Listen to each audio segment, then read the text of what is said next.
Là, je viens de vous distribuer une fiche alerte sur la rainette gracile qui mentionne le fait que c'est une espèce exotique envahissante, potentiellement envahissante, qui montre vraiment la physiologie et la très petite taille de l'espèce.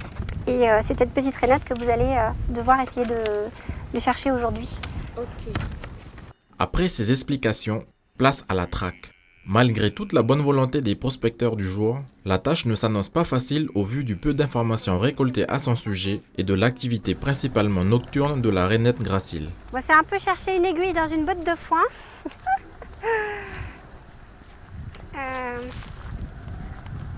Sachant qu'on n'a pas d'a priori sur la végétation sur laquelle elle pourrait se trouver, mais plutôt des arbustes, végétation de taille moyenne. Voilà, sur des petites feuilles sur lesquelles elle pourrait être collée. Si la méthode de recherche à l'aveuglette peut paraître laborieuse au vu de la petite taille de la rainette, de la surface à quadriller et de la végétation dense, le cri du cœur est un bon moyen pour augmenter les chances de débusquer la rainette.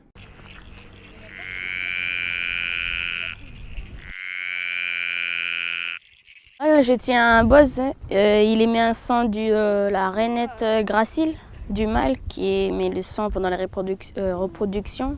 Du coup, la femelle, elle va entendre et puis elle va bouger. Du coup, ça permettra de nous repérer elle est où. Une option intéressante mais qui restera vaine. Un résultat qui n'étonne pas nos prospecteurs car ils le savent, la période de reproduction se situe en octobre avec des pics de chant en janvier. Oui. Est-ce que la rainette a un impact sur la biodiversité? Alors à l'heure actuelle, on ne sait pas exactement quel impact elle aurait, mais l'analyse de risque fait qu'on a des suspicions. Donc, elle a un régime alimentaire insectivore, donc elle pourrait potentiellement s'attaquer à la faune d'insectes natifs du territoire et avoir un impact négatif sur l'environnement. Oh, Yannick, pas. Il n'y a pas une grenouille là. C'est une grenouille là. Mais oui, mais c'est pas une grenouille qu'il faut, ça. C'est pas une grenouille en or. Si on les met à côté, on voit bien la différence. Hein. Il y en a une qui est beaucoup plus petite et qui est toute verte. Alors que celle-ci, voilà, a des taches marron, un trait noir au-dessus du tympan. À l'issue de la journée, aucun nouveau spécimen ne sera observé. Il est prévu de poursuivre la prospection active dans le secteur de Vavuto en octobre prochain. En attendant, le CEN compte sur d'éventuelles observations de terrain de la part de la population. La Plape, Toulouk ou encore Simboro, voici le menu que les étudiants vanuatais du lycée Gabriel Riva de Puebo ont préparé. Ils ont troqué leur cahier pour la toque de cuisinier. Narcisse et Jean-Pascal nous parlent de la recette du Simboro. On va mettre le manioc dans le feu de choucana, puis après il va envelopper. On met dans une marmite et on va cuire avec le lait de coco. Pour nous, ça fait du bien de préparer le plat qu'on fait d'habitude chez nous.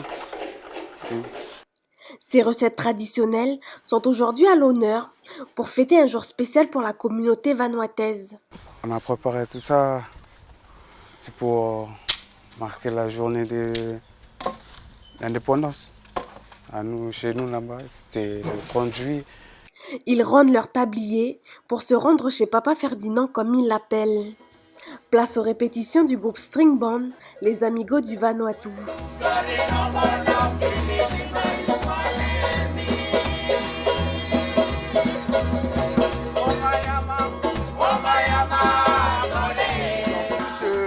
J'ai des garçons qui me demandaient si je pourrais les coacher en faisant la musique locale de chez eux, quoi. Je les récupère dans leur famille respective et pour pouvoir faire la musique du String Band.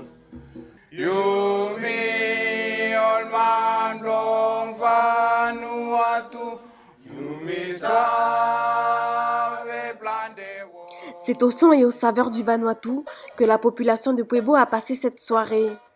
C'est avec fierté que ces jeunes leur ont montré leur savoir-faire et leur savoir-être. Narcisse a tenu à s'adresser à son île natale. Happy Independence Day lo all population lo Vanuatu. Happy 29th anniversary.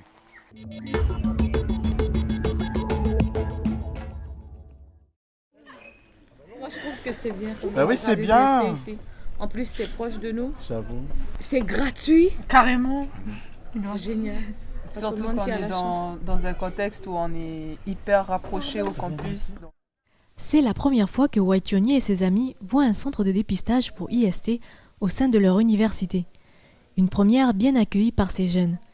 Même si pour certains, franchir cette porte n'est pas facile. C'est vrai que ça peut être gênant de faire ce genre de choses, sachant que nos cousins ou nos cousines sont à côté et il y a certains regards qui peut nous faire peur de leur part. Mais je pense que c'est une très bonne idée et justement il faut surpasser ça parce que c'est pas en ayant peur de ça qu'on va pouvoir se soigner si on a vraiment une maladie. Alors, du coup je vais vous donner le prélèvement, d'accord? C'est ce flacon-là. Vous allez donc aux toilettes, c'est la salle qui est juste là, tout au fond, d'accord? Un cap pas toujours facile à surmonter, mais s'il n'est pas fait, cela peut coûter cher. Un rapport du Centre de conseil familial recense des chiffres inquiétants. Chez les 15-25 ans, 30% des jeunes présentent une infection sexuellement transmissible. Parmi ces IST présents en Nouvelle-Calédonie, les chlamydiés sont les plus répandus. Non traitées, cette infection peut entraîner la stérilité. Sur une classe de 30 jeunes, vous avez 10 qui sont porteurs de cette maladie-là, de cette IST-là, et c'est elle la grande pourvoyeuse de stérilité, et c'est elle qui le plus souvent est asymptomatique, c'est-à-dire ne donne pas de signes. Même si des symptômes accompagnent généralement les IST, le dépistage reste donc le moyen le plus sûr de s'assurer ou non d'une infection sexuellement transmissible. Aujourd'hui, contre toute attente, l'affluence a été forte. Plus d'une trentaine de jeunes sont venus se faire dépister. Vaut mieux prévenir que quoi? Guérir. Ok, stop. Ok, accroche-toi au mur. Donc il faut bien que tu penses, quand on fait de la nage en eau libre ou des longues distances, tes jambes, elles servent beaucoup moins. Il faut économiser les jambes. Hein. Tu mets le pull boy et tu repars sur 200 mètres que sur les bras. Ok? Et va doucement, c'est un échauffement. Donc tranquillou. Allez, go! C'est 30 minutes d'entraînement quotidien pour Paul. Jeune athlète en e-sport, il s'est donné l'objectif de nager 1,6 km en eau libre. L'entraînement se fait dans une piscine, mais nager en mer est très différent. Son coach le prépare à toute éventualité. La difficulté en mer aussi, c'est de pouvoir nager d'un point à un autre sans s'égarer avec les courants, partir à droite, partir à gauche. Donc il va falloir qu'il lève régulièrement la tête pour voir où se situe la darse, les canoës qui l'encadrent et ainsi de suite. Paul est la première personne en situation de handicap à réaliser cette traversée à la nage. Le défi est donc de taille. Les dernières attaques de requins ne laissent pas le jeune homme indifférent. Bien conscient des risques, Paul reste confiant. Avec l'entourage que j'ai, oui, je pense que j'aurai du courage à pouvoir venir jusqu'à terre à la nage. Thierry a tout prévu pour que son fils évolue en toute sécurité.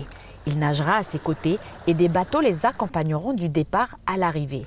Paul pourra aussi utiliser quelques équipements. On l'autorise à nager avec les palmes et peut-être le jour J avec les mains. Mais on ne sait pas, on verra suivant le courant, suivant la météo, si on lui met les mains ou non. Moins il a de choses, moins il sera encombré et la course se passera mieux. Le défi de Paul est prévu le samedi 10 août à Pointe-d'Imé. Le jeune homme espère avaler les 1600 mètres en moins d'1 heure.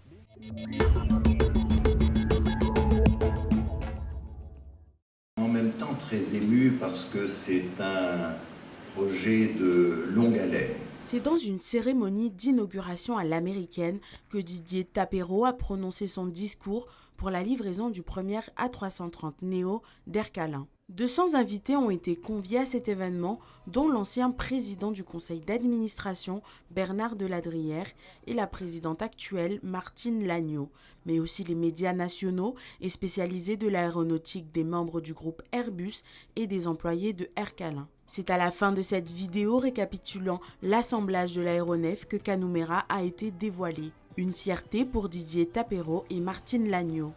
C'est le fruit d'un travail qui a occupé la compagnie pendant 5 ans peu près.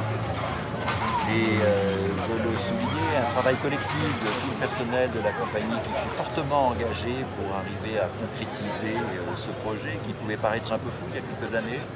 Et nous y sommes arrivés. C'est un moment de joie. Alors bon, d'abord, un nouvel avion, c'est toujours bien plus confortable. Donc déjà, ça, c'est très agréable parce que tout a été pensé, en tout cas, il me semble, à la visite par les équipes techniques. Et puis une nouvelle classe qui est la classe premium, donc qui permet aussi de pouvoir voyager avec des sièges plus larges. Et puis des cabines vraiment très très bien pensées. Avec cet avion, la compagnie locale n'a rien laissé au hasard. À l'intérieur, les 26 sièges en classe affaires enchantent déjà le personnel navigant. Ce sont des sièges qui se veulent full access, comme on appelle. Et puis autrement, si vous avez des couples, vous avez donc cette coque spéciale honeymooner ou couple, où vous avez un couple qui pourra partager cette cabine business. Et puis si ce n'est pas le cas, à souhait, vous avez une petite cloison rétractable, voilà, qui vous permet de conserver un petit espace privé. La nouvelle offre de 21 sièges en classe premium est inspirée de motifs de la chaîne centrale, comme ses oreillers décorés de pins colonnaires. 244 sièges en classe économique aux couleurs du lagon calédonien. Le premier vol commercial pour Kanumera est prévu le 10 août.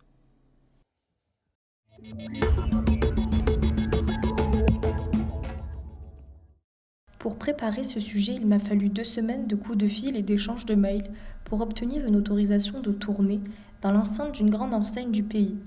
Une seule sur les 6 à accepter, mais finalement ce matin, le responsable du magasin s'est rétracté. Un sujet qui suscite méfiance et crainte. Pourtant, dans ces grandes enseignes, tout semble aux normes. Les sacs cabas ont disparu des dessous de caisse, ils ne sont plus à la vente. À la place, on trouve cette affiche pour encourager le client à se munir d'un caddie box. D'autres clients préfèrent utiliser leur ancien sac cabas ou encore leur propre glacière. Et sinon, il reste toujours la force des bras. A l'inverse, au cœur du marché de Nouméa, ce sac plastique polluant est toujours distribué sur les stands. Certains commerçants les mettent même à la vente.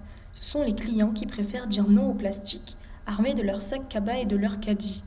Mais parmi les étals du marché, si on cherche bien, on peut apercevoir les nouvelles alternatives mises en place. Des pochettes de papier. D'autres maraîchers, pas encore équipés, choisissent de donner les produits en main propre. Par crainte d'une sanction du non-respect de la loi, aucun commerçant n'a souhaité répondre à nos questions. Midi, au jeudi du centre-ville, les visiteurs étaient pratiquement tous vêtus de chaussettes, pulls, vestes et écharpes. Oui, il fait froid, et les météorologues parlent de températures particulièrement basses pour cette saison. Alors effectivement, il fait assez froid depuis à peu près la mi-juillet.